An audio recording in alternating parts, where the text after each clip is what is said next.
नमस्कार साथीहरु, तपाईलाई नयाँ कुरा सिकाउमा फेरि पनि स्वागत छ। आजको यो भिडियोमा हामी तपाईलाई एउटा ब्याकग्राउन्ड राखेर त्यसमा अनि ब्याकग्राउन्डमा केही कलर राख्छौं र त्यसपछि हाम्रो मेन मेन्यु यानि कि न्याभबार कसरी आफ्नो वेबसाइटको लागि बनाउन सकिन्छ भन्ने कुरा तपाईलाई यो भिडियोमा शेयर गर्ने छौं। यदि तपाई यस युट्युब च्यानलमा नयाँ हुनुहुन्छ भने कृपया लाइक, शेयर अनि सब्स्क्राइब गरिदिनु होला। साथसाथै छेउमा रहेको बेल आइकनलाई पनि दबाउनु होला ताकि तपाईले कुनै पनि भिडियो मिस नहोस्, किनभने हामी तपाईलाई वेब डेभलपमेन्टको फुल भिडियो तपाईलाई यहाँ ल्याउने छौं। साथसाथै हामी तपाईलाई फ्री ट्युटोरियलहरु पनि ल्याउने छौं।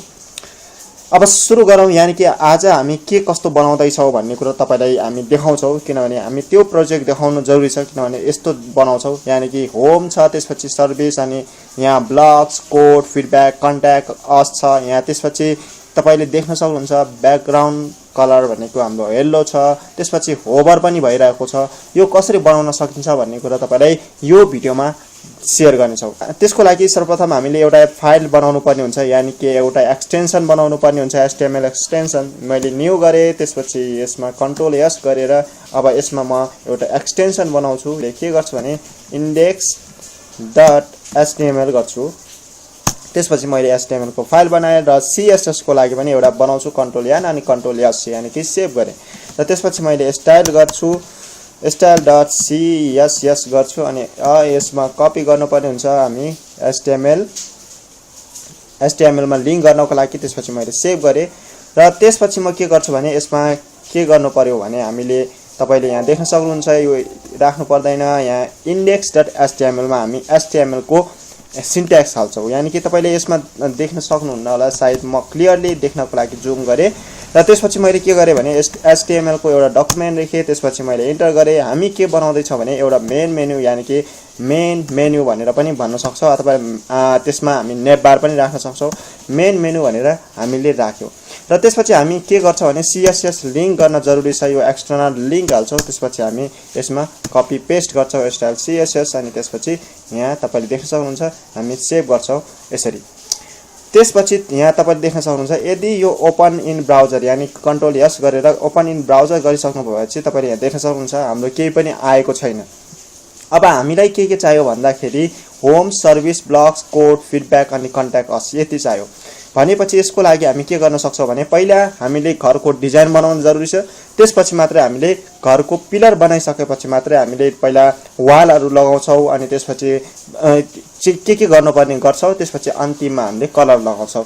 त्यस्तै गरी हाम्रो CSS को काम भनेको डिजाइन गर्ने हो। त्यसपछि एउटा सानो एउटा स्ट्रक्चर मात्र क्रिएट गर्ने भनेको हाम्रो HTML हो। त्यसको लागि चाहिँ हामी के गर्छौं भने यसमा div को प्रयोग गर्छौं। यसमा div को प्रयोग गर्छौं हामी। यसमा div को प्रयोग गरेर हामीले फेरि यसमा अनअर्डर्ड लिस्ट राख्छौं। अनअर्डर्ड लिस्ट भित्र हामी के गर्छौं भन्दाखेरि त्यसपछि हामी यसमा स्पेस दिनुस्, त्यसपछि हामी लिस्ट भित्र चाहिँ एउटा बनाउँछौं, यानी कि लिस्ट भित्र पनि हामी के राख्छौं एंकर ट्याग लगाउँछौं, यानी कि href लगाउँछौं।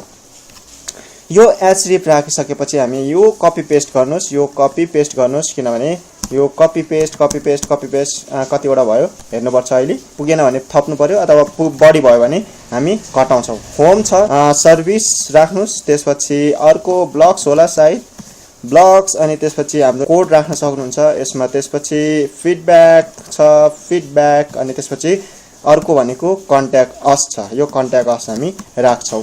तपाईले आफैले चाहनु भएको जे पनि राख्न सक्नुहुन्छ यसमा। त्यो अब मैले यो सेभ गर्छु। त्यसपछि सेभ गरिसकेपछि हामी के गर्छौं ओपन इन ब्राउजर गर्छौं। यो फेरि अफ गर्दिम। यसमा तपाईले देख्न सक्नुहुन्छ home, service, blogs, code, feedback, contact अस भनेको हामीलाई के चाहिने हो त home, service, blogs, code, feedback, contact अस सबै आइसकेको छ। तर हाम्रो यस्तै चाहिँ छैन, किनभने यहाँ होभर भइरहेको छ, ब्याकग्राउन्ड कलर येलो छ, त्यसपछि यो यहाँ अलिकति ग्याप पनि छ, यो ग्याप मेन्टेन भएको छैन, सर्भिस यत्रो छ। त्यसैकारणले धेरै कुराहरु हामीले डिजाइन गर्नु छ चाहिँ। त्यसको लागि हामी के गर्छौं भन्दाखेरि यसमा तपाईले यहाँ div मा चाहिँ एउटा केही दिनुस् क्लास, किनभने सजिलो हुन्छ। मैले मेन मेन्यु भनेरै दिए यसमा। अनि त्यसपछि CSS मा डिजाइन गर्नको लागि धेरै सजिलो हुन्छ, त्यसैकारणले क्लास दिन जरुरी छ। त्यसपछि हामी के गर्छौं भने बडी राख्छौं। बडी भित्र यानी कि हाम्रो बडी भित्र के छ, यहाँ बडी भित्र सबै छ, यो होम, सर्भिस, ब्लग्स देखि हरेक चीज। बडी भनेको तपाईको यो इन्टरफेस हो, यो यानी कि यो इन्टरफेस भनेको बडी हो। त्यसैकारणले हामी के गर्छ भने जस्तै मैले ब्याकग्राउन्ड कलर राखे, जस्तै ब्याकग्राउन्ड कलर यदि येलो राखे भने यसमा तपाईले के भेटाउन सक्नुहुन्छ भने जस्तै तपाईले यहाँ देख्न सक्नुहुन्छ यसमा मैले ब्याकग्राउन्ड कलर येलो राखे भने हाम्रो येलो यानी कि हाम्रो ब्याकग्राउन्ड कलर येलो छ, यहाँ तपाईले देख्न सक्नुहुन्छ। अब हामी के गर्छ भने हाम्रो यो डटहरु हटाउन जरुरी छ अनि त्यसपछि यो हटाउन देखि लिएर हरेक चीज बनाउन बाँकी छ। त्यसको लागि हामी के गर्छ भने यसमा तपाईले जानुस्। अब हाम्रो के बाँकी छ भने यिनीहरु सबै होम सर्भिस यानी कि हाम्रो यो होम सर्भिसहरुलाई यो हामीले भर्टिकलीमा छ हरिजेन्टलीमा लग्नु पर्यो, यो डटहरु हटाउनु पर्यो। त्यो भन्दा पहिले हामी के गर्छ भने मार्जिन लगाउँछौ यसमा यानी कि यूएल भित्र मार्जिन 0 हाल्दाखेरि मार्जिन 0 पिक्सल हाल्यो अनि त्यसपछि प्याडिङ पनि 0 पिक्सल हाल्यो र त्यसपछि हामी के गर्छ भने लिस्ट स्टाइल नन गर्यो भने के आउँछ त भन्दाखेरि तपाईले यहाँ देख्न सक्नुहुन्छ। यहाँ फरक के आउँछ त भन्दाखेरि यहाँ चेन्जेस यहाँ तपाईको डट यो डट 0 छैन यानी कि डटहरु छैन, यहाँ तपाईले देख्न सक्नुहुन्थ्यो।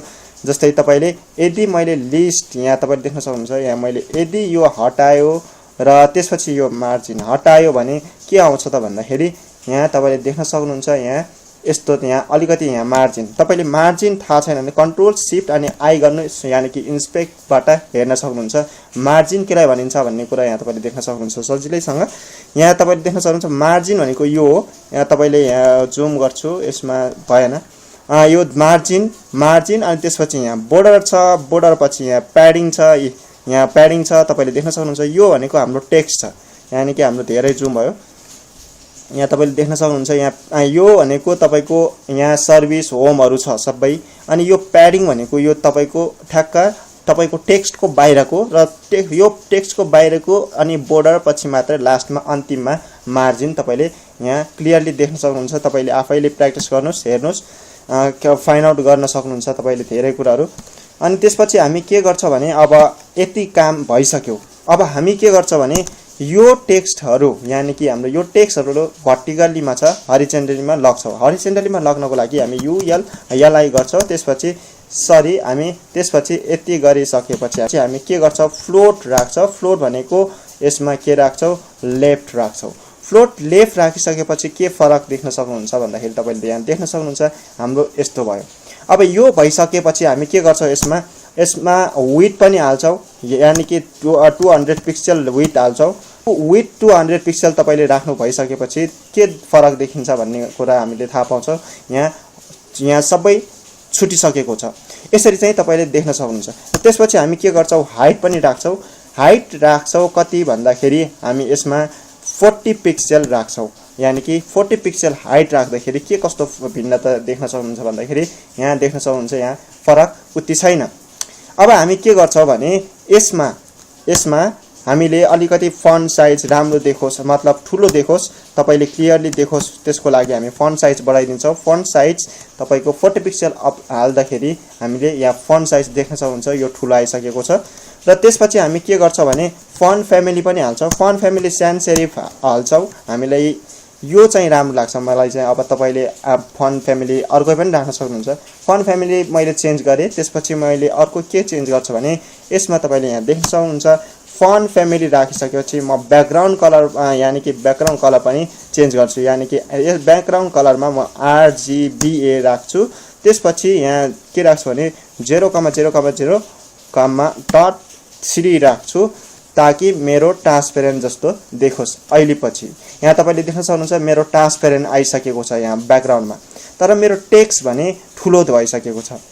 टेक्स्ट कि त टेक्स्ट यहाँ मेरो मिलाउनु पर्यो अथवा केही न केही बनाउनु पर्यो। त्यसको लागि मैले यहाँ के राख्न सक्छु भने लाइन हाइट राख्छु। लाइन हाइट भनेको 40 पिक्सल राख्यो भने मैले के कस्तो फरक देख्न सक्छु त भन्ने कुरा तपाईले यहाँ देख्न सक्नुहुन्छ। यहाँ लाइन हाइट 40 पिक्सल राख्दाखेरि यो अलिकति माथि गयो भनेपछि हामीले के गर्छ भने टेक्स्टको साइज पनि घटाउँछौँ किनभने राम्रो देखिरहेको छैन। फन्ट साइज हाम्रो 20 पिक्सल राख्दाखेरि चाहिँ हामीले के कस्तो देख्न सकिन्छ भन्ने कुरा यहाँ तपाईले यहाँ देख्न सक्नुहुन्छ। यहाँ हाम्रो यस्तो भयो, तर हाम्रो अझै अन्डरलाइन छ र यो सेन्टरमा पनि छैन।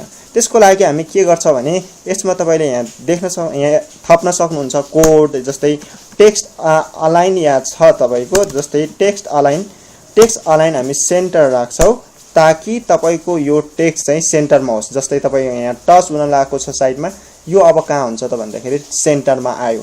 यसरी चाहिँ तपाईले टेक्स्टहरु सेन्टरमा ल्याउन सक्नुहुन्छ। तपाईले टेक्स्ट सेन्टरमा ल्याइसकेपछि तपाईले यहाँ देख्न सक्नुहुन्छ। अब हामी के गर्छ भने अन्डरलाइन हटाउँछौं। त्यसको लागि हामी के गर्छ भने UL को LI भित्रको एंकर ट्याग, यानी कि तपाईले देख्न सक्नुहुन्छ अनअर्डर लिस्टको लिस्ट भित्रको एंकर ट्याग भित्र हाम्रो यो छ। त्यो चाहिँ हामी के गर्छ भने अन्डरलाइन हटाउँछौं। त्यसको लागि हामी के गर्छौं, यसमा जानुस् स्टाइलमा तपाईले, अनि त्यसपछि स्टाइलमा गइसक्नु भएपछि तपाईले यहाँ फेरि हल्नुस्, अनि त्यसपछि तपाईले यहाँ टेक्स्ट डेकोरेसनमा नन गर्नुस्। टेक्स्ट डेकोरेसनमा नन गरिसक्नु भएपछि के तपाईले के फरक देख्न सक्नुहुन्छ भन्दाखेरि यहाँ छैन भनेको अन्डरलाइन छैन। त्यसपछि हामी के गर्छौं, अर्को भनेको अब हामी टेक्स्ट कलर चेन्ज गर्छौं, किनभने टेक्स्ट कलर भनेको यहाँ तपाईको यहाँ व्हाइट छ। यो व्हाइट भनेको हामी राख्न जरुरी छ, यसमा हामीले व्हाइट राख्नु पर्यो। त्यसको लागि हामी के गर्छौं भने यसमा कलर राख्छौं, अनि त्यसपछि व्हाइट राख्छौं कलर, ताकि कलर व्हाइट देखोस्। अनि हाम्रो अर्को भनेको एउटा फन्ट वेट भन्ने राख्छौं। फन्ट वेट भनेको यसमा फन्ट वेटमा बोल्ड राख्दाखेरि के कस्तो देखिन्छ भनेको त तपाईले यहाँ थाहा पाउन सक्नुहुन्छ। यो फुल्ली चेन्ज भयो, यानी कि टेक्स्ट पनि बोल्ड भयो। फन्ट वेट बोल्ड राखेको कारणले टेक्स्ट बोल्ड भयो र कलर व्हाइट राख्दाखेरि चाहिँ हाम्रो यो व्हाइट आयो। अब हाम्रो के भयो भने टोटली हाम्रो यस्तै भयो, तर फरक के छ, अझै यहाँ ग्याप आएको छैन। होभर गरेको बेला चाहिँ यस्तो देखिरहेको छ। त्यसको लागि चाहिँ हामी के गर्न सक्छौं भने जस्तै होभर गर्दाखेरि हाम्रो अर्को कलर आउनु पर्यो, या अलिकति यहाँ ग्याप, यानी के सेक्सन डिभाइड गरेको चाहिँ हाम्रो आउनु पर्यो। त्यसको लागि हामी के गर्छौं भने यसमा तपाईले जानुस्, यहाँ चाहिँ डिस्प्लेमा तपाईले ब्लक राख्न सक्नुहुन्छ। र त्यसपछि हामी के गर्छौं भने यसमा UL LI को होभर गर्दाखेरि, यानी कि तपाईले देख्न सक्नुहुन्छ यो अनअर्डर लिस्टको लिस्ट भित्र चाहिँ जब होभर गर्नुहुन्छ, होभर गर्दाखेरि तपाईको के आउनु पर्यो भन्दाखेरिमा तपाईको केही कलर अर्को कलरमा चेन्ज हुनु पर्यो। यानी कि तपाईको ब्याकग्राउन्ड कलर चाहिँ साइन भनेर राखेको छ, किनभने ब्याकग्राउन्ड कलर मलाई यो साइन भन्ने राम्रो लाग्छ, CYAN साइन भन्ने। मैले रिफ्रेश गरे त्यसपछि यहाँ तपाईले देख्न सक्नुहुन्छ फुल्ली चेन्ज भएको छ। यानी कि हाम्रो यहाँ यसरी आएको छ, यहाँ यस्तो हाम्रो छ सबै कलर आएको छ। अब सेक्सन चाहिँ हाम्रो डिभाइड भएको छैन, यानी कि सेपरेट भएको छैन। यो सेक्सन अलिकति ग्याप छ। यानी कि त्यस्तो बनाउनको लागि हामी के गर्न सक्छौं भने यसमा फेरि जानुस् माथि UL को LI भित्र, अनि तपाईले मार्जिन त्यसपछि राइट गर्नुस्। त्यसपछि 10 पिक्सल राख्दाखेरि के कतिको फरक देख्न सक्नुहुन्छ तपाईले यहाँ हेर्न सक्नुहुन्छ। यसमा यहाँ धेरै ग्याप भयो। यो धेरै ग्याप नराख्नको लागि, यानी कि थोरै ग्याप राख्नको लागि हामी यसमा 1 पिक्सल मात्र राख्छौं। अनि यहाँ तपाईले फरक देख्न सक्नुहुन्छ के कस्तो, यहाँ तपाईले सेम टु सेम, यानी कि यहाँ तपाईले जस्तो देख्नु भएको छ यहाँ पनि हाम्रो त्यस्तै आएको छ। यसरी चाहिँ तपाईले ट्रान्सपेरेन्ट न्याभ बार आफ्नो वेबसाइटको लागि सजिलैसँग बनाउन सक्नुहुन्छ, थोरै CSS को र HTML कोडिङ गरेर। र आजको भिडियो तपाईलाई के कस्तो लाग्यो कृपया कमेन्ट बक्समा कमेन्ट गर्न सक्नुहुन्छ। यदि तपाईले बुझ्नु भएको छैन भने कहाँ बुझ्नु भएको छैन त कृपया कमेन्ट बक्समा कमेन्ट गर्न सक्नुहुन्छ त्यसमा।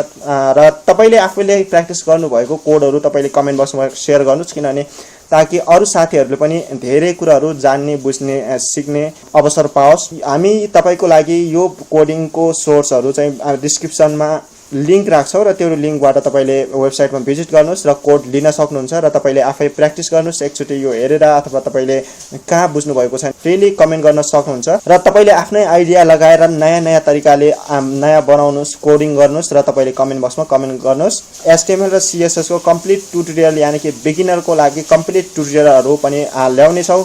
यदि तपाईले यो भिडियो मन पर्यो भने कृपया लाइक, शेयर अनि सब्स्क्राइब गरिदिनु होला। साथसाथै छेउमा रहेको बेल आइकनलाई पनि दबाउनु होला ताकि तपाईले कुनै पनि भिडियो मिस नहोस्। धन्यवाद।